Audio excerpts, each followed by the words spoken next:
Hi everyone, Krista Cowan here with another episode of The Barefoot Genealogist. Today we are talking about using Twitter for your genealogy.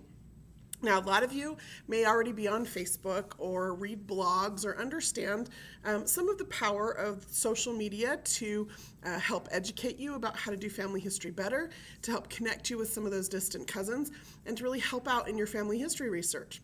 Twitter is a little bit more obscure for a lot of you, and so I'm just going to share some basics with you today about how you can use Twitter for some of those same purposes, to keep up on what's happening in the genealogy community, to enhance or further your genealogy skills, and to connect with others who are doing some of the same research that you're doing.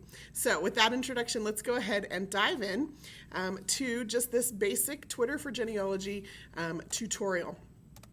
Let's start with the limitation of Twitter. Twitter was originally started, and when Twitter was originally started, it was referred to as microblogging.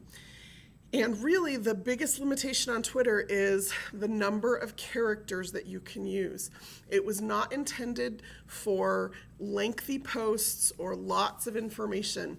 It's for quick information, quick queries. And so you only get 140 characters or less. That takes some real crafting.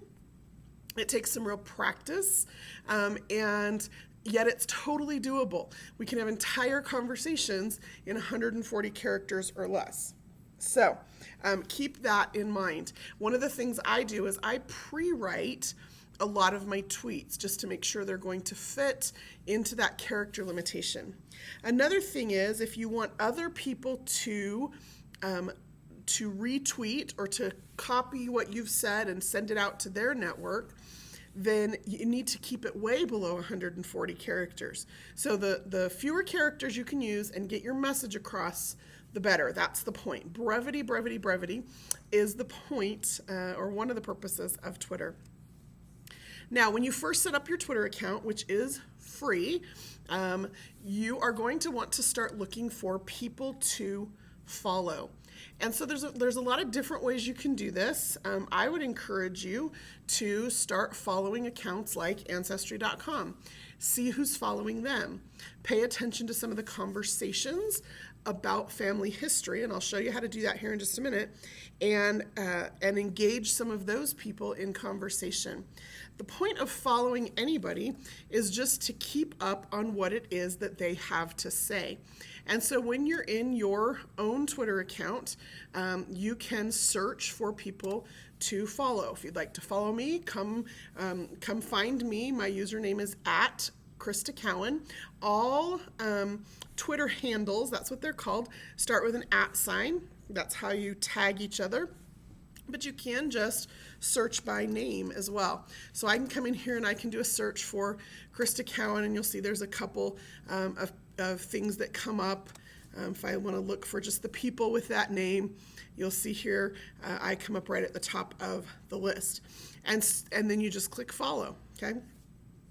You can do that with any of the genealogists that you know of. I know there are a lot of genealogists who are also bloggers or speakers who do research full-time who are on Twitter, and following them, you'll be able to stay abreast of what it is they're blogging about, when and where they might be speaking. This, unlike Facebook, they don't have to accept a friend request from you. You can just choose to follow them. And so most of what people are tweeting about is public information they want to share with the public. Okay, so you can come out here and you can follow Thomas McKenty, who runs Geneabloggers, or you can follow Caroline Pointer, who writes a blog, or you can follow, there's any number of genealogists. If you have a favorite speaker you've heard or something, just do a search for them and follow them. The other thing that you can do is find somebody on Twitter that you know, or that you have know because of the genealogy community, and see who they're following. And oftentimes they're going to be following some of the people within the genealogy community that you might want to be following. So when you get to their profile, you can just click on following and see who they're following and follow some of those people. Again, the point of this is just so that you can dial in or tune in to the genealogy community. Now, a couple of other things. The other way to quickly find people who are talking about family history and genealogy is to do a hashtag search. Hashtags are the ways that people tag their tweets so that they can see what they're about. So you'll see here just a few minutes ago, I tweeted out something about genealogy and I tagged it with this hashtag genealogy. What that does is it turns part of this tweet into a link where if I click on it, it will take me to a list of everybody else who's talking about genealogy today.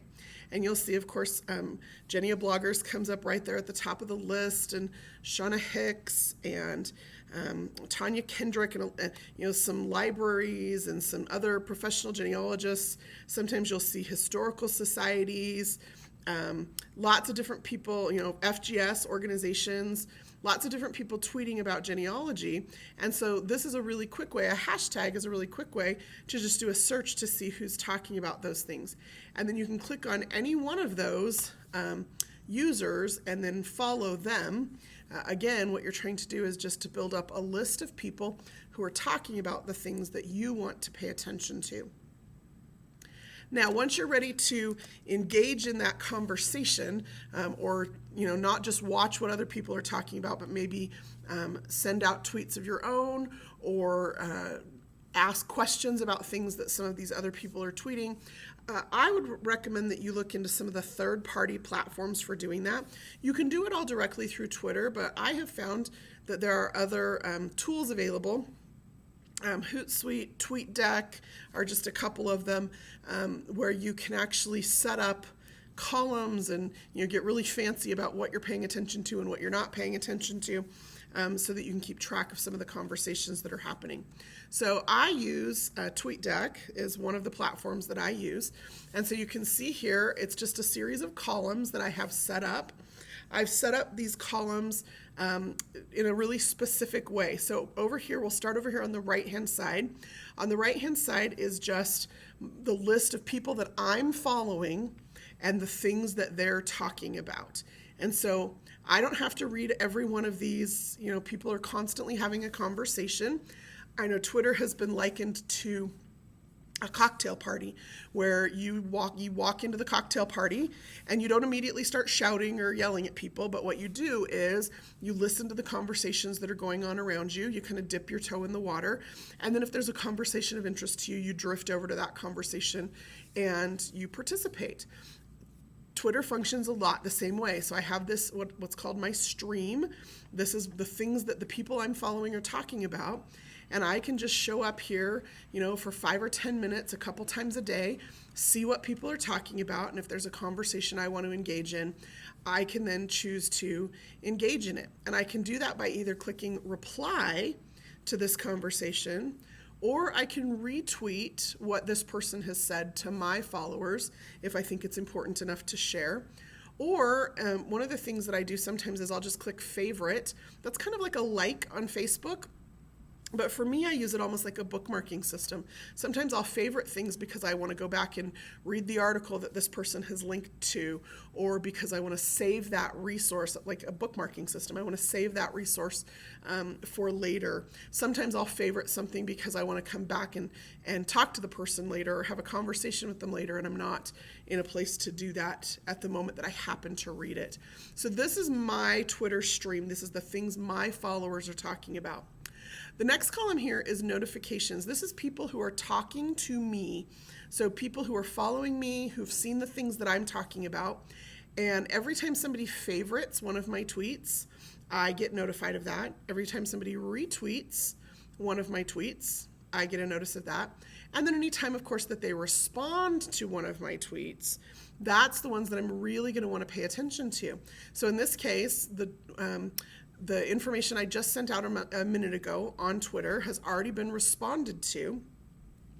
And I could then reply to him, and now we've started a conversation, okay? And we could go back and forth for however long that we want to do so. So again, one of the cool things about Twitter is that it gives us access to people in kind of real time in a way we might not have access to them in other ways. It's really easy sometimes to ignore an email or to let your email inbox get full or to not respond to some of those things sometimes. But Twitter, if somebody's talking to me on Twitter, I'm much more likely to respond because it's just right out there and everybody can see, and I want to make sure that I'm responding to people. A lot of other people use Twitter the same way. A lot of companies use Twitter the same way. And so it just is a way to engage people in real-time conversation. So that's that second column. This third column here, let me just click out of this for a minute. We will respond to him later. This third column here is actually, I'm one of the administrators on the Ancestry Twitter account, and so this is just the things that Ancestry is tweeting out, and I want to keep track of that so that I'm aware of what's being said. And then this fourth column is the notifications or the mentions of Ancestry on Facebook. I want to keep track about what the conversation is happening, what conversation is happening on Twitter about Ancestry.com. Now, this column is the one that I want to focus on maybe the most here. You can then set up columns for any series of keywords that you have that you want to keep track of. So in this case, I have set up a column here in my Tweetdeck that says anytime anybody mentions genealogy, or if they spell it wrong with an O, I want to see that too, or if they mention the word ancestry, which is a little different than ancestry.com, right? Or if they mention a family tree, or if they mention ancestry.com without actually tagging our Twitter account, any of those things that get mentioned, I want to see that in this column. And so that's what I get here then, is any mention of any of those things shows up in this feed. Again, it's just a way to kind of keep track of the conversation. If I see things that come up, I can then respond or engage in a conversation with that person, or I can retweet that information out to the people who are following me. Now you can set up your own searches any way you'd like. You can follow people who have a specific surname. So if you have an unusual surname in your family tree and you want to see if other people have that surname or are talking about that surname, you can follow specific hashtags. So for example, I once a week, of course, on Wednesday evenings, I follow the hashtag for the TV show Who Do You Think You Are, so that I can see what the conversation is that's happening around that television show. Also, once a month, Ancestry.com hosts an Ancestry.com tweet chat, and the hashtag for that is really specific. It's ACOMChat, and so I follow that as well.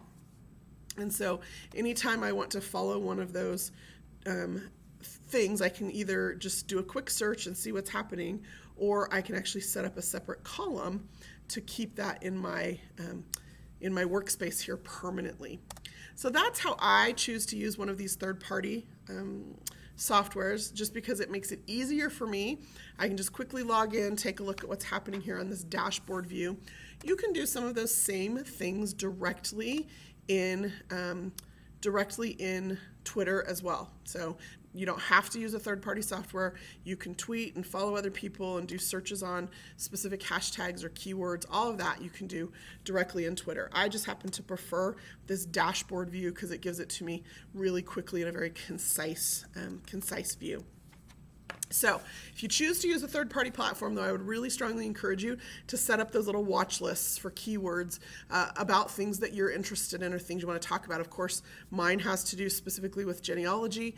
I actually have some hidden columns there that I set up for some of my other hobbies, people that other surnames that I'm looking for, favorite authors, favorite entertainment, whatever it is that you're interested in. You can set up watch lists for any of those particular things. And then I mentioned tweet chats, but I would just strongly encourage you to participate in tweet chats. Ancestry.com hosts them. I think the Next Gen Genealogy Network hosts tweet chats as well. You can find out more about them on Facebook if you just do a search for Next Gen Genealogy Network. And there are a lot of different organizations that host these kinds of tweet chats. Now, we call it a tweet chat because that's the platform that we use for that. It's tweetchat.com. And the benefit of this is that it allows you to only see one hashtag. So all of the tweets that come into this conversation that we host once a month are tagged automatically with this hashtag of ACOMChat.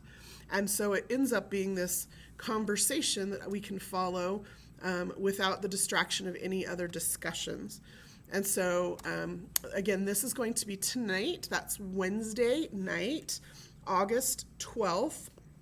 And if you check the Ancestry.com Facebook page, you'll find information about the exact time that we host that. I believe tonight's we're going to start it at 6 p.m. Eastern time and 3 p.m. Pacific. But we do try to do it at a different day of the week and a different time of day every month, just so that, if you happen to have a different schedule, you can still participate. What a tweet chat consists of typically is myself or one of the other genealogy experts. We usually host it, and anybody can come and just ask questions. We get questions about specific record types. We get questions about how to break through brick walls. We get questions about finding a particular ancestor. We get questions about what an occupation means. Just any kind of quick question. Again, remembering that 140 character limitation, and actually you only have 130 characters because you have to add this hashtag onto the end of that. Any of those limitations then, but you can ask your questions within those characters. And again, it starts a dialogue back and forth that allows us to ask questions and get answers and provide education for other people. Even if you don't have a specific question, I would encourage you to join us for the tweet chat tonight just to take a look at how it works so that you can see how it happens and how it works, so that if you have a question next month when we host our tweet chat, you can join us. It also, you might be surprised about the things that you'll learn. Oftentimes I will share links to resources that are directly pertinent to the questions that are being asked. So if somebody asks a question about military records, there might be a link shared to a specific page on the National Archives website. Or if somebody asks a question, I know we had one a couple tweet chats ago about the orphan train, and I was able to find some resources and provide some links to information about that. So lots of times really excellent resources shared by myself and others that are participating in these tweet chats. So even if you don't have a question, I encourage you to join us. And you can do that at tweetchat.com. And the hashtag that you're going to want to search for is ACOMChat. It'll bring you to this room where you can watch the conversation unfold later tonight. So that is kind of the basics of why you might want to use Twitter, how you can use it, a look at some of the tools that I use to interact with other people through Twitter, and then an invitation, of course, to join us at the tweet chat tonight. And that, again, at 6 p.m. Eastern time, 3 p.m. Pacific. Those tweet chats usually last for about an hour and a half to 2 hours of just back and forth conversation about one of our favorite topics, family history. That's all I have prepared for you today. I hope this was useful information. If you're watching this at our regularly scheduled time, please join me in just a few minutes on the chat, and I can answer some questions if you have some specific questions about using Twitter for your family history. Until next time, this is Krista Cowan. Have fun climbing your family tree.